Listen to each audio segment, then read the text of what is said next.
नमस्कार, मैं हूं आपके साथ नम्रता और मेरे साथ है मेरे सहयोगी नवेद कुरैशी।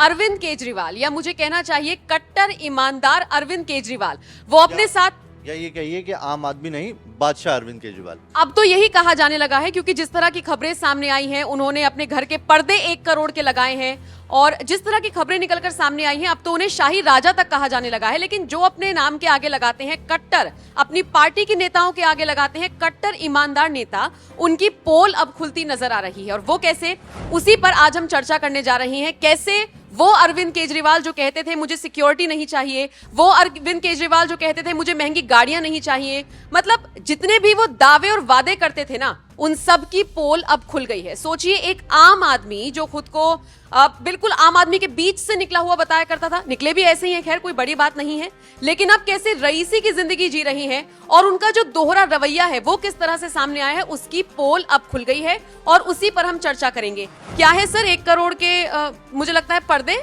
और 44 करोड़ शायद लगाए हैं अपने घर पर। 45 करोड़। देखिए, सीधी सीधी अब बात यह है कि अब अरविंद केजरीवाल को आप दिल्ली का मुख्यमंत्री नहीं, दिल्ली का नवाब कहिए। दिल्ली की गद्दी पर बैठे हुए वो एक अपने आप को मुगल एम्परर समझ रहे हैं। आप सोचिए, जो आदमी की वेशभूषा क्या थी, मफलर पहचान थी, चप्पल में वो जाके शपथ लेते थे, मुख्यमंत्री की शपथ वो चप्पल के अंदर जाके लेते थे, शर्ट पहनते थे, शर्ट के अंदर भी सलवटें होती थी। मतलब अब वो सारी चीजें ये लग रहा है जैसे वो दिखाने के लिए कर रहे थे। चप्पल पहन के जाना, शर्ट जो होती थी, शर्ट के अंदर प्रेस बंद शर्ट में सर डाल लेना, आप आधी उसकी शर्टिंग बाहर आधी अंदर, मतलब ऐसा बताना कि जैसे एक आम आदमी कैसे जाता है तो उसकी ऐसी वेशभूषा रहती है। वो सब एक दिखावा था, क्योंकि हकीकत जो अब सामने आ रही है वो धीरे धीरे करके वाकई बड़ी चौंकाने वाली है। ताज़ा मामला जो आया है वो उनके घर के रिनोवेशन को लेकर आया है। ये वही अरविंद केजरीवाल है जो एक आंदोलन हुआ, उस आंदोलन के बाद में कुछ लोग थे जिन्होंने एक पार्टी फॉर्म की, हालांकि तब भी बड़ा डिस्प्यूट हुआ, लेकिन उन्होंने कहा कि मैं आम आदमी की आवाज उठाता रहूंगा।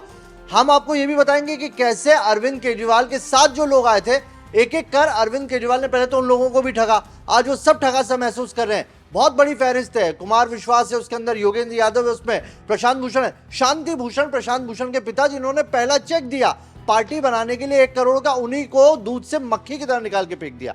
और उसके बाद आप देखिए कई सारे फाउंडर मेंबर थे जो अरविंद केजरीवाल के साथ थे, जो आज दूसरी पार्टियों में है और वो लगातार वहां से निशाना साध रहे हैं। लेकिन ताजा मामला जो आया है वो उन अरविंद केजरीवाल के लिए आया है जो दिल्ली के मुख्यमंत्री हैं, जो आम आदमी पार्टी के संयोजक है, उन अरविंद केजरीवाल जिन्होंने कहा था कि मैं बंगला नहीं लूंगा। हमेशा वो कहते थे मैं बंगला नहीं लूंगा, और वही अपने बंगले के रिनोवेशन में, बंगला बनाया नहीं उन्होंने, वो जो सरकारी आवास जो उन्हें किराए पे मिला है उसके अंदर 45 करोड़ रुपए का रिनोवेशन कर डाला। आप सोचिए, बंगला महल बना दिया, 45 करोड़ रुपए खर्च किए। एक आम आदमी 45 करोड़ मतलब मकान अगर वो उसमें खरीदते, जमीन भी होती तो ये मान लीजिए कि चलिए भैया दिल्ली में जमीन महंगी होगी, 2.5-3 करोड़ की जमीन हो गई होगी, 10 करोड़ की जमीन आ गई होगी। सरकारी मकान, उसके अंदर रिनोवेशन हुआ और उस रिनोवेशन में 45 करोड़ फूंक डाले। कहां कहां फूके ये जानना भी बड़ा इंटरेस्टिंग है नम्रता। बिल्कुल, ये देखिए कि 1 करोड़ के पर्दे लगाए उन्होंने, पर्दे 1 करोड़ के लगाए। जो मार्बल आया है वो विदेश से आया, मलेशिया से आया, उनको लगाने वाले भी विदेश से आए। मतलब आप सोचिए, शाही सोच रखते हैं अरविंद केजरीवाल, किस तरह की सोच है उनके। उन्होंने जो पर्दे ऑर्डर किए, 23 पर्दे बताए जा रहे हैं जिसपे 1 करोड़ खर्च हुए, जिसमें से 8 पर्दे 8-8 लाख के, एक पर्दा 8 लाख का, एक पर्दा, मतलब ये पर्दा देखिए आप, बिल्कुल यहाँ पे कर्टन डला, 8 लाख का पर्दा है। आपके घर में जो पर्दे टंगे होते हैं वो सोचिए 8 लाख का एक पर्दा, ऐसे 23 पर्दे हैं अरविंद केजरीवाल के घर में जिनकी कीमत 1 करोड़ के आसपास बैठ रही है। सोच देखिए, उनके शौक देखिए, और फिर उनके वो बयान सुनिए जो 2013 के आसपास उनके सामने आए थे कि मुझे कुछ नहीं चाहिए, आम आदमी हूं, आम आदमी के मुद्दे उठाऊंगा। कहां गए वो मुद्दे? और हाँ, एक बात और कहते हैं, अगर आप मुझे ईमानदार नहीं समझ रहे फिर तो कोई भी ईमानदार नहीं है। कट्टर ईमानदार अपने आप को बताते हैं। आप बताइए, कट्टर ईमानदार आदमी जो होता है, मैं कह रहा हूँ कोई सरकारी कर्मचारी होता है कट्टर ईमानदार। ये IRS थे, IRS से इन्होंने वो लिया और उसके बाद ये नेता बने, पहले सोशल एक्टिविस्ट बने। कौन सा सोशल एक्टिविस्ट, कौन सा कट्टर ईमानदार 45 करोड़ रुपए का रिनोवेशन कराता, 8 लाख का पर्दा लगाता है? समझ से परे है कि आखिर ये ईमानदारी अरविंद केजरीवाल को इतने पैसे कैसे दे रही है। भाई हम भी ईमानदार है, हमें कुछ ऐसे पैसे तो कभी नहीं आए, हमें तो ऐसे 8 लाख छोड़िए, आप पर्दे की बात कर रहे हैं, आप सोफे आप नहीं सोच सकते 8 लाख के, और ये जो है 45 करोड़ रुपए इन्होंने, और 45 करोड़ बड़ा इंटरेस्टिंग है। देखिए कहाँ का लगाया, उसकी भी आपको एक लिस्ट हम बता देते हैं जल्दी से कि कहां कहां पे इन्होंने 45 करोड़ खर्च किए हैं। आप जानेंगे तो आपके होश फाख्ता हो जाएंगे कि अरविंद केजरीवाल किस तरीके से खर्च करने में कामयाब रहे हैं। देखिए लिस्ट बड़ी लंबी है। पर्दे 1 करोड़ के हैं। वियतनाम से आया है इनका मार्बल, उसकी कीमत है 3 करोड़, यानी कि जो फर्श लगा है वो 3 करोड़ है। उसे लगवाने में भी कम से कम 1 करोड़ रुपए लग रहा है। बाहर से आए लगवाने वाले, इसको बताया जा रहा है डियोर मार्बल लगवाया है। जो अलमारियां बनी है वो 40 लाख की बनी है। 40 लाख के लिए स्पेशल इंटीरियर इन्होंने कराया है। सुपीरियर कंसल्टेंसी, यानी कि इस तरह का जो मकान बनाया है जिसमें 45 करोड़ रुपए फूके हैं, वो 45 करोड़ जिससे पूछा कि भैया कहाँ से बनवाए, ये लोग भी तो एलिट होते हैं ना जो बनाने वाले होते हैं, वो उसने 1 करोड़ रुपए लिए हैं। 1 करोड़ की उसका चार्जेस है। दीवार की साज सज्जा पे 4 करोड़ रुपए खर्च हुए। मतलब सोचिए आपकी क्या सोने के उन्होंने वो लगाए लाइट, बताइए। सोने के लगाए जो 4 करोड़ दीवार पे लगा दिए। घर में जो पिलर होते हैं उस पिलर पे 21 लाख रुपए एक पिलर पे खर्च हुआ है।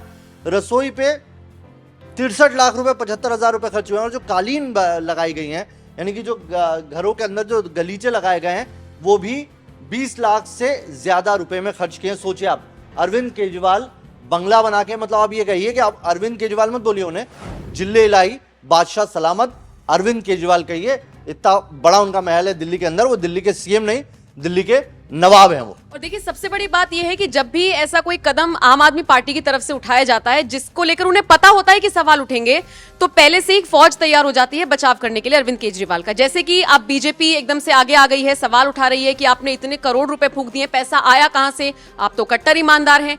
तो ऐसे में आम आदमी पार्टी के नेता अब नवेद सर सामने आ गए हैं और कह रहे हैं कि आप इस पर क्यों सवाल उठा रहे हैं, ये तो 80 साल पुराना घर था, इसको रेनोवेट करने में इतना तो लागत आनी ही आनी थी। आप प्रधानमंत्री मोदी के आवास को तो देखिए, उसको भी तो एक बड़े बजट से बनाया जा रहा है, उसको भी तो रेनोवेट किया जा रहा है। सीधा इशारा कर दिया। प्रधानमंत्री नरेंद्र मोदी ने कभी तो ये बातें नहीं की थी ना जो अरविंद केजरीवाल देखिए आप, अरविंद केजरीवाल कहते हैं वो बंगला नहीं लेंगे, और बंगला नहीं लेते हैं, जो मकान लेते हैं उसके ऊपर 45 करोड़ खर्च कर देते हैं।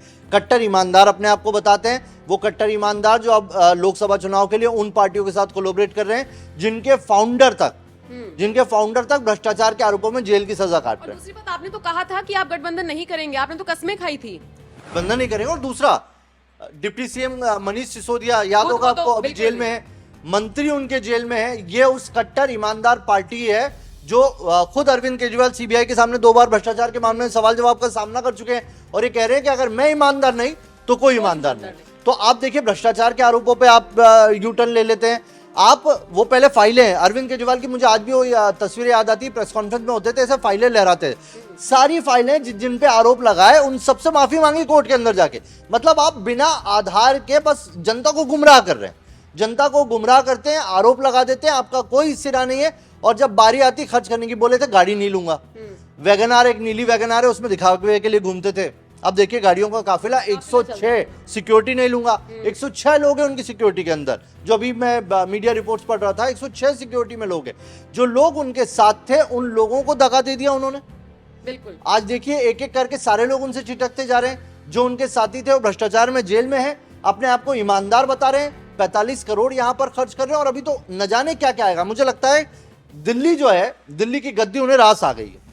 दिल्ली की गद्दी रास, अगर इतना पैसा मिलता है, हाँ, ये जो पैसा है और इतनी जल्दी मिलता है, तो वाकई ये कौन सा तरीका है। ये मुझे लगता है वो देश के लिए काम करते हैं, देश की जनता को बताना चाहिए, इकोनॉमी सुधर जाएगी। मुझे लगता है सवाल ये भी है कि ईमानदार की डेफिनेशन अरविंद केजरीवाल के लिए क्या है। क्या पता उनके लिए वो डेफिनेशन ना हो जो हम और आप पढ़ते आए हैं या फिर देखते आए हैं। खैर, इतना साफ है कि अरविंद केजरीवाल की देखिए जो सच्चाई है वो तो सामने आ ही रही है। कथनी और करनी में कितना फर्क है ये नजर आ रहा है, धीरे धीरे जनता को भी दिख रहा है। अब जब चुनाव होंगे तो जनता किस बवाल मचेगा, इस पर सियासत होगी। देखो भयंकर भुना रही है। और ये क्या है, अरविंद केजरीवाल की तरफ से जो मतलब आम आदमी पार्टी की तरफ से कहा जा रहा है कि उसकी छत गिर गई, छत गिरने के कई फोटो डाले जा रहे हैं आम आदमी पार्टी ने। तो बीजेपी ने पलटवार किया इस पर और ये कहा है कि कोई बात नहीं, छत गिर गई, आपने रिनोवेट किया, हम हो सकता है हमारे पास जो डेटा है वो गलत है। एक न्यूज चैनल ने इसको लेकर ऑपरेशन किया और वो चीजें सामने आई है। अब ये कहा जा रहा है बीजेपी की तरफ से कि मीडिया आपके घर के बाहर खड़ी है, आप घर का एक टूर करा दीजिए। अरविंद केजरीवाल उसमें भी राजी नहीं है। तो मतलब वही है ना कि मन में कुछ तो है जो वो सबके सामने नहीं लाना चाह रहे। खैर जो भी है, अब जनता डिसाइड करेगी अरविंद केजरीवाल को कट्टर ईमानदार मानना है या फिर आप खुद ही समझदार हैं। बताइए आप इस पूरी खबर को लेकर क्या राय रखते हैं।